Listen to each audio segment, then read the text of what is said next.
Guys, I was trying to take a break, okay? And when I mean a break, I mean the frequency of doing the day to day, the week to week stuff. I was only going to try and do content for the bigger things. Unfortunately, I can't just sit by and let what happened today on the dev stream just kind of sit idly and let it go. Today's dev stream was an absolute dumpster fire, to put it nicely. There was a lot of things there that I'm going to pick apart, and I hope you guys are along for the ride for this one because it's not going to be pretty. It's not going to be the greatest video ever, but unfortunately, it's stuff that I feel like that needs to be said and that I need to say. So the first things first is let me talk about the Red Room Takeover. Okay, so the Red Room Takeover right now is a progression bug. So players right now, some of them aren't able to fully complete the event. So because of that, you're missing out on all the rewards, the nameplate, the gear, and so on and so forth. The unfortunate part of this is that they have basically said we are not going to fix it in time for the players to play it.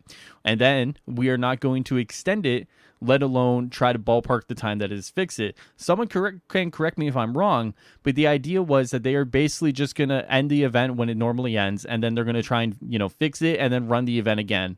I'm sorry, but that's unacceptable. You have an event that is part of your live service element of your game. As part of a live service game, you're trying to bring players back with every sort of stop on your roadmap, right? When you have something that on your roadmap that is bugged, you're doing two things. One is you're losing the trust of your players, right? If your players can't trust that what you're putting out is going to be able to be quality that they can enjoy and deserve, well, then they're not going to come back. Second is you're not actually going to, make money from the live service part of your game, right? The whole part of live service is to give players reason to log in, and then through that, them logging in and having fun, then they're more inclined to support the game, right? If you're basically telling players, hey, sorry, you actually aren't going to be able to play this, why should players spend their hard-earned money on a game that isn't respecting their time? It doesn't work like that. The problem is you have to respect your players' time and your players' ability to enjoy the game, but at the second part of that is that players will then respect your time and your effort put into the content. Granted, that content needs to work. This content doesn't work for a lot of players. What does that show to your community at large? You need to figure out what is going on with your development. Okay, I understand that there is issues with working from home. I'm very aware of that. Okay, I am not deaf to that. Okay. But when you have things on your roadmap and something on your roadmap doesn't work for a certain percentage of your players, and because of that, they can't enjoy the content you're trying to put out for your live service game, unfortunately, players are going to start tuning out of that stuff, right? You're going to start saying, wow, I can't enjoy this game. Wow, I don't care. I'm moving on, right? Or you're just going to lose the respect of your players because of that. The unfortunate part is, understandably, bugs do happen in games, right? So if a bug happens, you have to take steps to rectify that situation for your players, right? If you can't fix it in time, but you can fix it very soon, extend the event. We know Cosmic Cube isn't coming next week, so why don't extend it? Why not run Cosmic Cube as well as the Red Room Takeover concurrently with each other? What's to say you can't do that, right? Why can't you give compensation to your players for the people who are missing out on this? This is unacceptable. This is unacceptable, okay? You are literally disrespecting the players that want to play your event but can't. I'm sorry, there's no other way to put it, okay? And maybe there's going to be people who disagree with that. That's fine. But at the end of the day, I have to represent people in the community that can't play this event right now. And they're going to feel very jaded, right?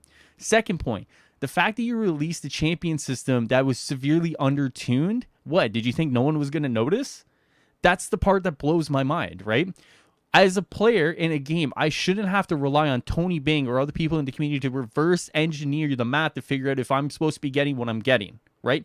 I had issues with the champion system and how you can probably balance that, and then the boosts and everything, but effectively, you've made the whole thing worthless. What are we supposed to get? 3 different nodes, go down the list, and then leave the rest of it? You're effectively killing your game by not testing these things. There's so much that you can just even talk about here. Why are players having to reverse engineer to make sure things are happening that they are supposed to be happening in? This isn't good. This is not how you do these things. If you are going to have players come in and test things before they release, that's fine. Public servers, play like PTBs, stuff like that, right? You're seeing it with other games. They release a test server and your players go in, test it out, relay the bugs to you, and then you go and fix them. Don't release things just to release things to get them on time. Because what you're going to do is you're going to start having players revolt. You're going to have players start feeling that their time is not warranted to this game because you can't respect their time. So why are they going to respect the product you put out? Right? This is the issue with this game right now. Okay. Then you go on a dev stream, and I'm not picking on Andy or Layla. Okay. 100%. I am not picking on Andy or Layla. But you have a dev stream with a community that is dying for information, for content, that is dying for news. And you talk about skins. Okay. I get it. People love skins, whether it's the MCU skins, whether it's skins in general. People love skins. I get it.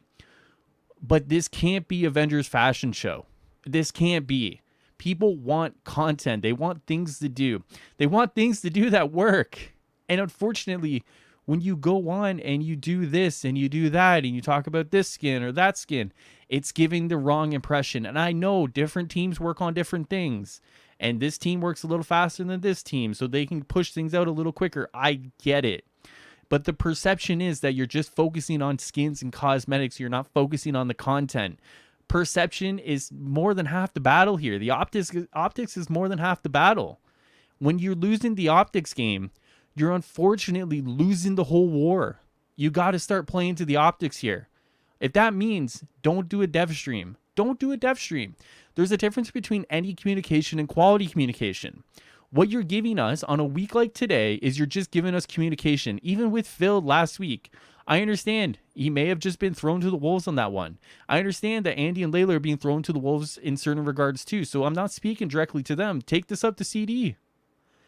But the problem is you're doing a dev stream when you really don't have any information to give, and it's giving bad impressions. Stop. Just stop. If you're holding things off for E3 or Square Enix Presents, that's fine. Just say no dev streams till after E3. No dev streams till after Square Enix or whatever you're doing. Stop doing these things that is actively hurting the game. It's just, you guys, you're making decisions that don't make sense in right now. Maybe later on this makes sense. I don't know. But right now you're actively almost antagonizing the player base by the things that you were doing.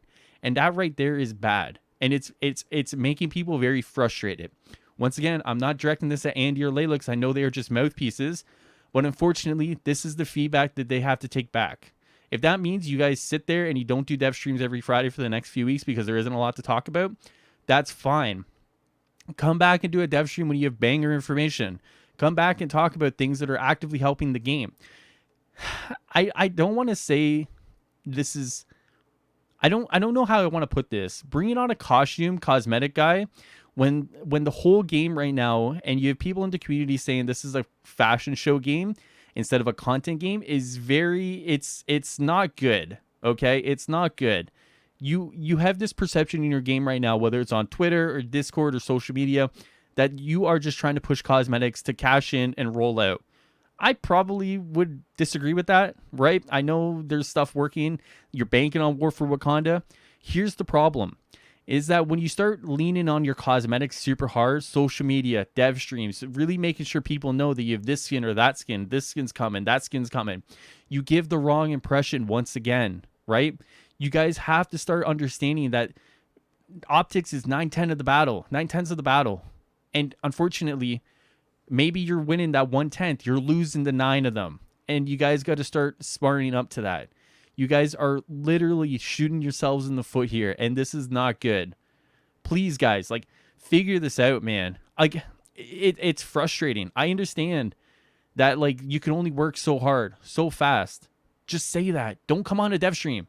Don't come on a dev stream and say, and just sit there, because players are going to start getting restless and finicky. And I've said this before.